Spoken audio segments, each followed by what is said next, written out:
Bonjour, aujourd'hui on s'explique ça, on aborde la grossesse pendant l'adolescence.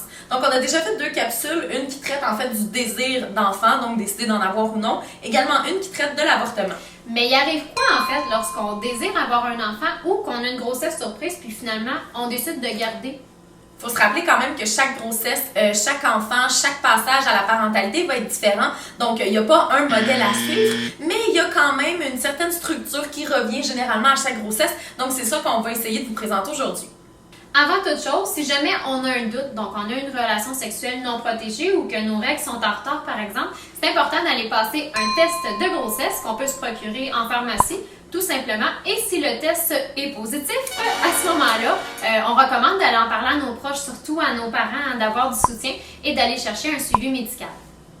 Donc, une fois que le processus de grossesse est enclenché, on va passer par 3 étapes qui sont les trimestres. Donc, le premier trimestre, du 1er mois jusqu'au 3e mois, ça va être le début des symptômes. Donc, on va commencer à adapter notre quotidien. Ça veut dire parfois arrêter de consommer de l'alcool, de consommer des drogues ou la cigarette. Il va y avoir aussi le début de la prise de poids, parfois des douleurs, des sensations au sein. Il va y avoir aussi de la fatigue qui se fait un peu plus sentir, les goûts qui vont changer, les vomissements aussi, les nausées matinales, mais qui arrivent finalement n'importe quand dans la journée. À ce moment-là, une fois qu'on sait qu'on est enceinte, la fille doit trouver un gynécologue, donc qui est un médecin, mais qui est spécialisé dans, en fait, les femmes, les grossesses et les accouchements. C'est donc lui qui va suivre la femme jusqu'à son accouchement du bébé. Et puis, il faut savoir qu'à la fin du 3e mois, ça va être la première échographie.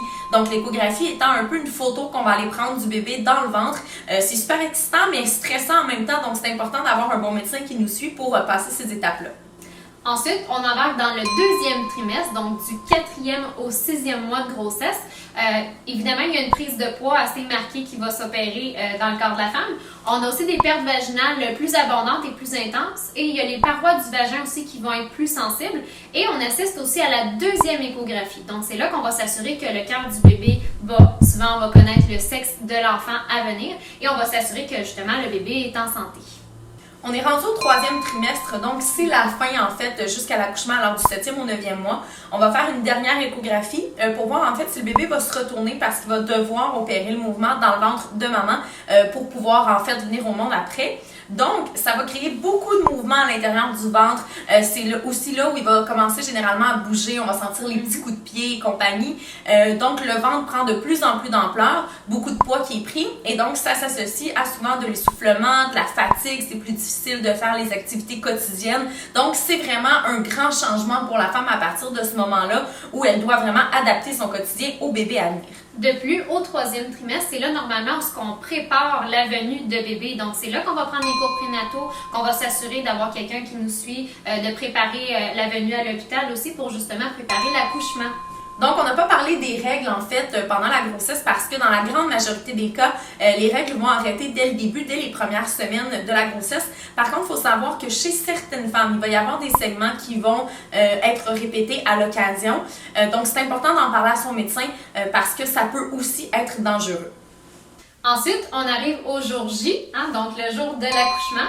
Un des premiers signes qui annonce la venue de bébé, c'est les contractions. Donc, on parle de contractions à l'utérus qui peuvent s'espacer entre quelques heures et plusieurs jours. Et normalement, plus les contractions sont intenses et qui sont rapprochées, c'est là que ça indique que bébé s'en vient dans pas très longtemps. On a aussi la perte des os, donc crever ses os, là, ce qu'on voit souvent dans les films. Ça peut être un autre signe que bébé s'en vient. D'ailleurs, par rapport à ça, il faut quand même rappeler que c'est pas de l'incontinence ni un raz-de-marée non plus. Alors, c'est seulement le liquide amniotique présent dans le ventre de la mère qui va sortir en fait pour préparer bébé pour l'accouchement. Et dernière étape pour l'accouchement, évidemment, on se dirige vers l'hôpital, une maison de naissance ou même à la maison pour qu'on puisse accoucher. Alors, pour ce qui est de l'accouchement, comment ça se passe? On le sait, ça peut durer plusieurs heures parce que, les contractions vont permettre d'ouvrir le col de l'utérus par où le bébé va passer lorsque c'est un accouchement de façon naturelle. Alors, le col va devoir ouvrir jusqu'à 10 cm. Donc, à ce moment-là, on va sortir le bébé, donc comme je l'ai dit, soit de façon naturelle ou sinon par une césarienne, donc où on va ouvrir l'abdomen pour qu'il puisse sortir. Et puis finalement, une fois que le bébé est arrivé, il faut aussi expulser ensuite le placenta. Donc dans lequel le bébé était situé dans le ventre. Et puis, il faut surtout couper le cordon ombilical. Donc, il faut savoir que l'enfant est attaché à la mère par ce cordon. C'est important de mentionner qu'il faut prévoir la possibilité d'avoir un bébé prématuré, donc ça arrive dans 10% des naissances.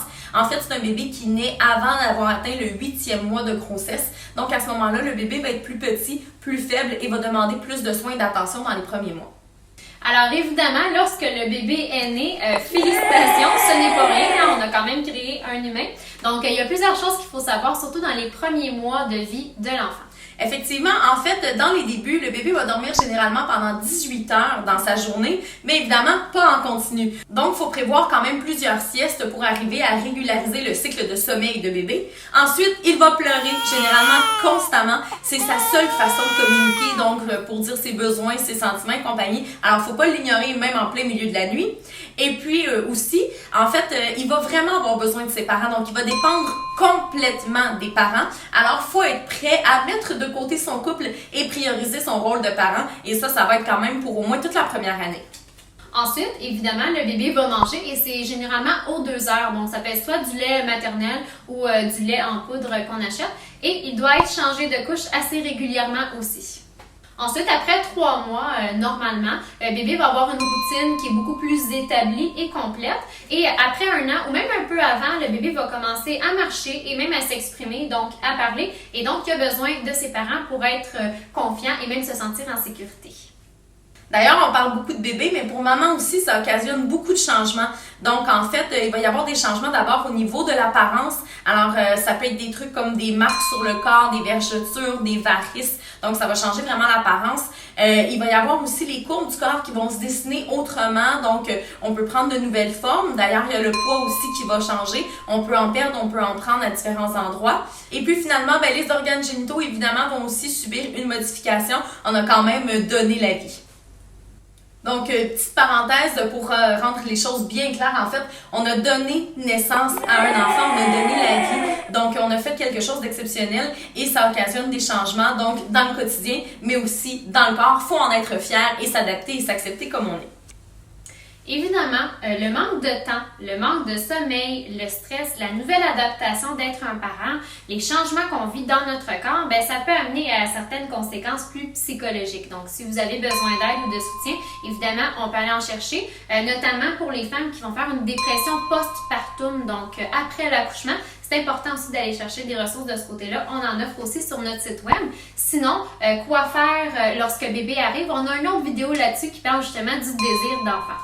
Alors, il ne faut pas oublier qu'être parent, c'est quand même un travail à temps plein. Donc, ça nécessite beaucoup de confiance et de communication entre les deux partenaires. Et surtout, il ne faut pas oublier que quand on devient parent, on signe un contrat à vie avec une personne pour qui on va être une référence et pour qui on va être le donneur de soins, même après 18 ans. Ça ne s'arrête jamais la parentalité. Alors, c'est tout pour aujourd'hui. Ça conclut notre capsule sur la grossesse pendant l'adolescence. Donc, rendez-vous la semaine prochaine pour d'autres capsules sur On s'explique ça.